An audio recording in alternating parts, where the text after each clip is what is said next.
اور زمانہ بڑی سخت مزاج چیز ہوتی ہے، یہ رندے کی طرح چھیل دیتا ہے، یادیں بھلا دیتا ہے، رشتے مٹا دیتا ہے، گھاؤ بھر دیتا ہے، دوریاں اور فاصلے بڑھا دیتا ہے۔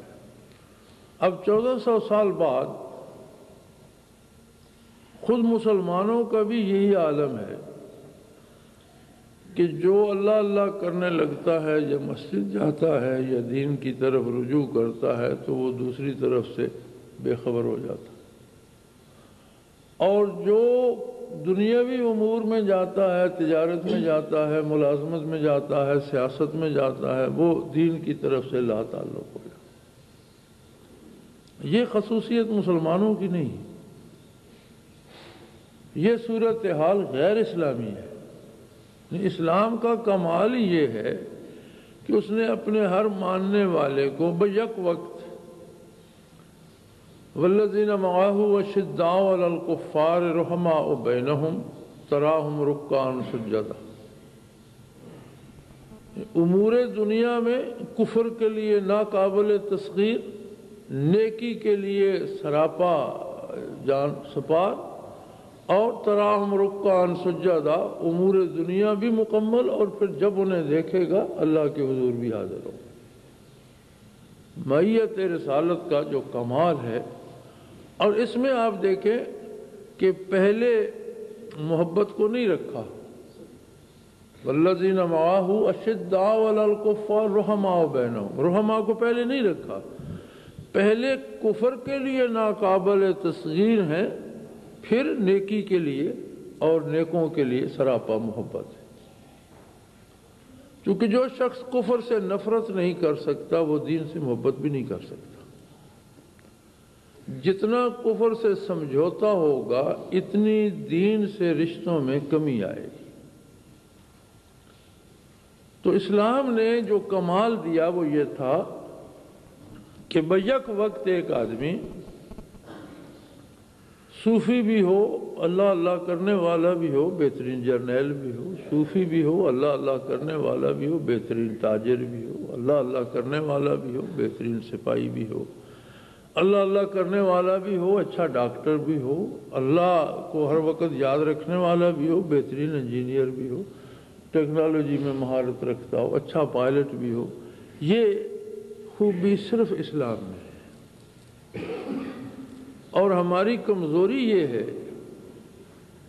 کہ جو ہمارا رشتہ اللہ سے اور نبی اکرم صلی اللہ علیہ وآلہ وسلم سے عملی جو رشتہ، قلبی تعلق جو ہوتا ہے، اس میں جو کمی آئی، زبانی رشتہ تو ہم بڑا مضبوط رکھتے ہیں، لیکن جو قلبی رشتہ ہوتا جب اس میں کمی آئی تو ہم بھی ون سائیڈڈ ہوتے گئے۔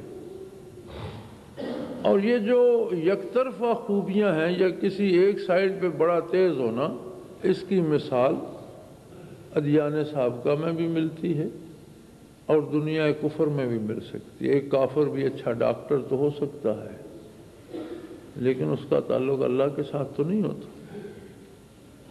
ایک کافر بھی اچھا پائلٹ یا اچھا سپاہی یا اچھا کاریگر تو ہو سکتا ہے لیکن دوسری طرف تو تاریکی ہوتی ہے۔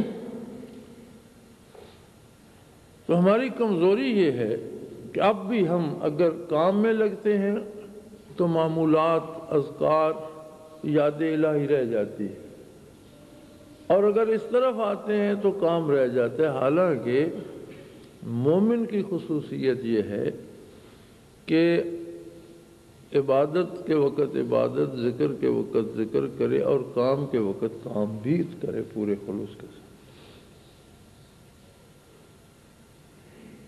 آج کی ہماری ضرورت ہی وہ لوگ ہیں جو دنیا و دین میں دونوں طرف پوری دیانت، پورے خلوص اور پوری محنت سے کام کر سکے۔ اور یہ یاد رکھیے یہ اللہ کا احسان صرف اس سلسلہ عالیہ پر ہے، ورنہ آج کے عہد میں جتنے سلاسل تصوف بھی ہیں وہ بھی یک طرفہ ہو گئے ہیں۔ یا تو لوگوں کو دنیا ہی میں لگائے رکھتے ہیں، تسبیحات بتا دیں، تعویذات دے دیے، اور یا پھر کسی کو اللہ اللہ پہ لگایا تو اس طرف سے وہ کٹ گیا۔ حالانکہ حق یہ ہے کہ بندے مومن کو دونوں طرف اپنی پوری ذمہ داری نبھانی چاہیے۔ اور یہ یاد رکھیں کہ الحمدللہ اس وقت میدان میں جو نظر آ رہا ہے وہ یہ سلسلہ عالیہ ہے کہ اس کے لوگ دونوں طرف کی جنگ لڑ رہے ہیں۔ اگر آپ بھی چھوڑ گئے فیلڈ کو، آپ بھی ہار گئے، تو یہ طریقہ تو بند نہیں ہوگا۔ اللہ قادر ہے، کسی اور کو دے دے گا قوت۔ چونکہ دین اسلام کو قیامت تک رہنا ہے، اور ایسے لوگ قیامت تک رہیں گے جو دین میں بھی پوری دیانت سے، پورے خلوص سے کام کریں گے اور امور دنیا بھی انجام دیں گے۔ جب دین کو رہنا ہے تو دین کی خصوصیات بھی رہیں گی، جب نبوت کو رہنا ہے تو نبوت کی برکات بھی رہیں گی۔ لیکن اگر ہم سستی کریں گے تو شاید ان برکات کا امین ہمارے علاوہ کوئی اور ہوگا، پھر ہم نہیں ہوں۔ لہذا یہ بات پوری توجہ طلب ہے کہ ہم سب اپنا اپنا تجزیہ کیا کریں کہ معمولات میں میری کتنی باقاعدگی ہے، اذکار میں کتنا حصہ ہے میرا، تلاوت میں، نیکی میں، تسبیحات میں، مراقبات میں کتنا کام کر رہا ہوں، اور امور دنیا میں گھر والوں کا حصہ ہے، بیوی بچوں کا حصہ ہے، والدین کا حق ہے، اس کے بعد شہر کا، اس کے بعد قوم کا اور ملک کا بھی حق ہے۔ تو ان حقوق میں کہاں تک متفکر ہوں، یا ان میں کیا کردار ادا کر سکتا ہوں، یا ان کے بارے میں کہاں کام آ سکتا ہوں۔ تو حقیقی اسلام یا اسلام کی روح یا رضائے الہی کا سبب وہ بات بنے گی کہ جب ہم راتوں کو اس کی یاد سے منور کر لیں اور دنوں کو اس کی اطاعت سے سجا لیں۔ آپ تاریخ اسلام پڑھ جائیے، دنیا میں سب سے زیادہ فاتحین آپ کو مسلمانوں کی تاریخ میں ملے۔